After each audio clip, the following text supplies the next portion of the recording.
আসসালামু আলাইকুম। এমআর খান বিডি চ্যানেলের পক্ষ থেকে আজকের এই ভিডিওতে স্বাগতম। আজ 10ই ফেব্রুয়ারি 2025। আজকের মার্কেট আপডেট নিয়ে আপনাদের সাথে কথা বলবো আমি।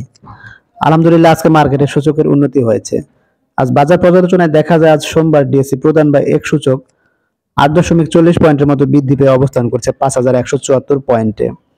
অপরদিকে আমরা যদি ডিএসসি 30 সূচক দেখি, সেক্ষেত্রে দেখা যাবে যে ডিএসসি 30 সূচক আজ 0.39 পয়েন্ট বৃদ্ধি পেয়ে অবস্থান করছে 1912 পয়েন্টে।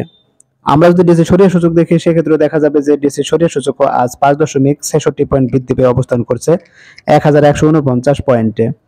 আজ ডিএসসিতে 420 কোটি 65 লাখ টাকার শেয়ার ইউনিট লেনদেন হয়েছে, যা আগের কর্মদিবসে লেনদেন ছিল 374 কোটি 10 লাখ টাকা।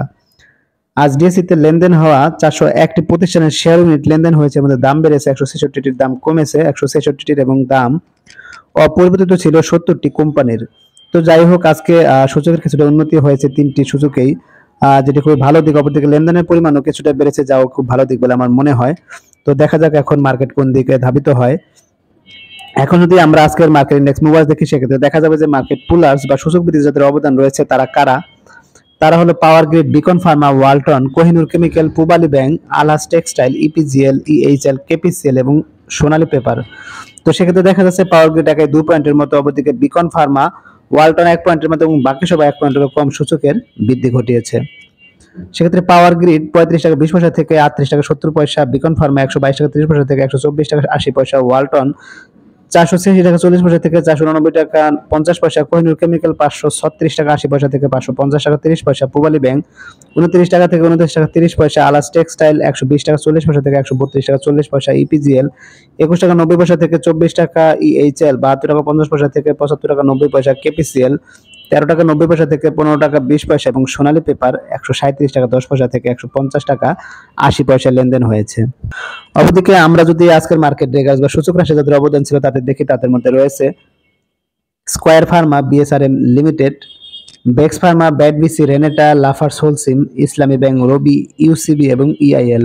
তো সেক্ষেত্রে দেখা যাচ্ছে স্কয়ার ফার্মা, বিএসআরএম লিমিটেড এবং বেক্স ফার্মা 1 পয়েন্টেরও বেশি এবং বাকি সবাই 1 পয়েন্টের কম সূচকের পতন ঘটিয়েছে। সেক্ষেত্রে স্কয়ার ফার্মা 216 টাকা 20 পয়সা থেকে 215 টাকা 50 পয়সা, বিএসআরএম লিমিটেড 81 টাকা 80 পয়সা থেকে 79 টাকা 80 পয়সা, বেক্স ফার্মা 77 টাকা 20 পয়সা থেকে 76 টাকা 20 পয়সা, ব্যাডবিসি 350 টাকা 90 পয়সা থেকে 349 টাকা 50 পয়সা, রেনেটা 499 টাকা 40 পয়সা থেকে 496 টাকা 40 পয়সা, লাফার্স হোলসিম 49 টাকা 60 পয়সা থেকে 49 টাকা 20 পয়সা, ইসলামী ব্যাংক 43 টাকা 60 পয়সা থেকে 43 টাকা 50 পয়সা, রবি 28 টাকা 90 পয়সা থেকে 28 টাকা 60 পয়সা, ইউসিবি 8 টাকা 80 পয়সা থেকে 8 টাকা 70 পয়সা এবং ইআইএল 47 টাকা 60 পয়সা থেকে 42 টাকা 90 পয়সা লেনদেন হয়েছে। যদি আমরা আজকের দিনের টপ গেইনার্স বা মূল্যবৃদ্ধিতে কারা ছিল তা দেখি, তাহলে দেখা যাবে আজকে মূল্যবৃদ্ধি শীর্ষে ছিল Sonali paper, paper processing, Alhaj textile, power grid, KPPL, Intech, EPGL, KPCL, KTL এবং মেঘনা সিমেন্ট। তো সেক্ষেত্রে দেখা যাচ্ছে আজকে একটি খুবই ভালো দিক হচ্ছে, আজকে শীর্ষে থাকা যে 10টি কোম্পানি ছিল তারা মূলত অধিকাংশ হলটেড হয়েছে, অর্থাৎ মেঘনা সিমেন্ট বাদে বাকি সবাই হলটেড ছিল বা অলরেডি খুব কাছাকাছি ছিল। অপরদিকে মেঘনা সিমেন্ট প্রায় 8%-এরও বেশি তাদের মূল্যের বৃদ্ধি ঘটেছে। অপরদিকে আমরা যদি আজকের দিনে একটা ব্লুজার্স বা মূল্যরাশি কারা ছিল তা দেখে, তাহলে দেখা যাবে আজকে মূল্যরাশি শীর্ষে চলে এসেছে EIL, ICB, Sonali bank, first mutual fund, Padma life, first finance, crystal insurance, হামি, আলিপ industries, union bank, GPS finance এবং মেট্রো স্পিন। তো সেক্ষেত্রে দেখা যাচ্ছে যে ইআইএল আজকে নেগেটিভ হল্টেড হয়েছে। অবদিকে আইসিবি, সোনালী এবং ফার্স্ট মিউচুয়াল ফান্ড তারা 8%-এর মতো মূল্যের পতন ঘটেছে। এছাড়া বাকি সবার 5 থেকে 4%-এর মতো মূল্যের পতন ঘটেছে। এখন যদি আমি আজকের দিনের লেনদেনের শীর্ষে কারা ছিল তা দেখি, তাহলে দেখা যাবে আজকে লেনদেনের শীর্ষে চলে এসেছে বিস hatchery, BD Thai, Khan brothers, EHL, Orion infusion, Bangladesh shipping corporation, Asiatic lab, RD food, Malek spin এবং ইপিজিএল। তো সেক্ষেত্রে দেখা যাচ্ছে বিস হ্যাচারি তারা আজকে প্রায় 9 কোটি টাকার মতো লেনদেন হয়েছে। অপরদিকে BD Thai, Khan brothers, EHL তারা 8 কোটি টাকার মতো, ওরিয়ন ইনফিউশন 7 কোটি টাকার মতো, এছাড়া Bangladesh shipping corporation, Asiatic lab, RD food প্রায় 6 কোটি টাকার মতো, মালেক স্পিন এবং ইপিজিএল প্রায় 5 কোটি টাকার মতো লেনদেন হয়েছে। এখন যদি আজকের দিনে ভলিউমের শীর্ষে কারা ছিল তা দেখে, তাহলে দেখা যাবে আজকে ভলিউমের শীর্ষে চলে এসেছে BD Thai, KTL, NBL, new line, central Pharma, DSSL, RD food, SS still, EPGL এবং সিটি ব্যাংক। তো সেক্ষেত্রে দেখা যাচ্ছে যে বিডি থাই আজকে প্রায় 52 লাখের মধ্যে শেয়ারের লেনদেন হয়েছে। অপরদিকে কেটিএল এবং এনবিএল যথাক্রমে 47 লাখ ও 41 লাখের মধ্যে শেয়ারের লেনদেন হয়েছে এবং বাকি সবাই 34 লাখ থেকে 22 লাখের মধ্যে শেয়ারের লেনদেন হয়েছে।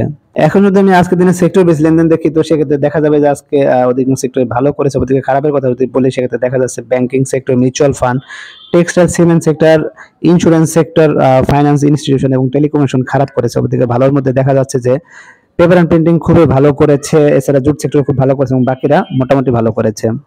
এখন যদি আমি আজকের দিনে কিছু ডিক্লারেশন দেখি, তো সেক্ষেত্রে দেখা যাবে যে আজকে 10 ফেব্রুয়ারি ক্রিস্টাল ইন্স্যুরেন্স তারা অ্যানুয়ালি 12% ক্যাশ ডিভিডেন্ড ঘোষণা করেছে। তাদের ইপিএস 3 টাকা 13 পয়সা, তাদের নেট অ্যাসেট ভ্যালু 25 টাকা 67 পয়সা। তাদের রেকর্ড ডেট হচ্ছে 2 মার্চ 2025।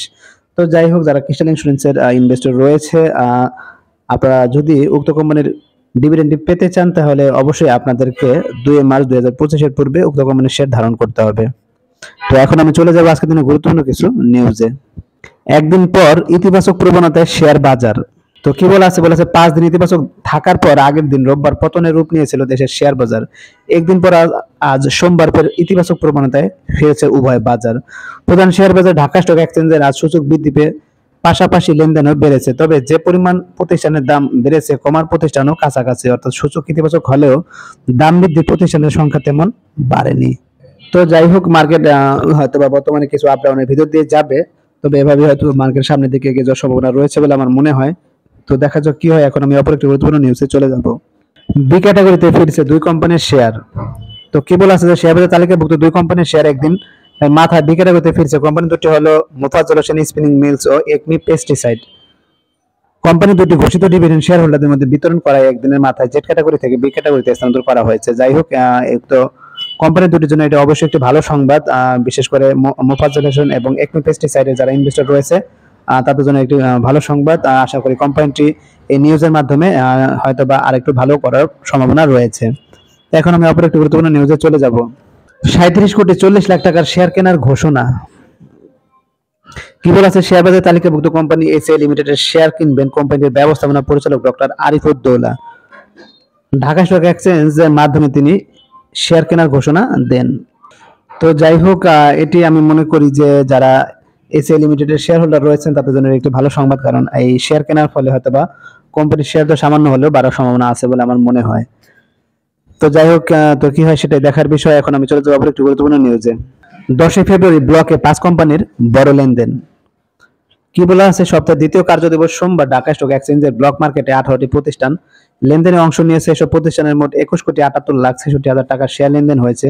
তো এর মধ্যে সবচেয়ে বেশি লেনদেন হতে দেখা গেছে 5 প্রতিষ্ঠানের শেয়ার। তো তারা কারা? তারা হলো বেক্সিমকো ফার্মা, বিসেসারি, Alhaj textile, reliance on the mutual fund এবং ই জেনারেশন। আজ এই 5 প্রতিষ্ঠানের মোট শেয়ার লেনদেন হয়েছে 19 কোটি টাকারও বেশি। তো যাই হোক, এই ব্লকে লেনদেন হওয়া কোম্পানিগুলো সম্পর্কে আপনারা খোঁজখবর রাখতে পারেন, প্রয়োজনে বিনিয়োগ করতে পারেন। তবে যে কোনো বিনিয়োগ করার পূর্বে অবশ্যই কোম্পানির ঝুঁকির কথা বিবেচনা করে বিনিয়োগ করা শ্রেয় বলে আমার মনে হয়। তো আজকের মতো ভিডিও বাড়াবো না, আজকে এখানে বিদায় নেব। যারা আমার চ্যানেল নতুন অবশ্যই চ্যানেলকে সাবস্ক্রাইব করবেন, লাইক করবেন, কমেন্ট করবেন এবং শেয়ার করবেন। সবাই ভালো থাকবেন, সুস্থ থাকবেন। আল্লাহ হাফেজ।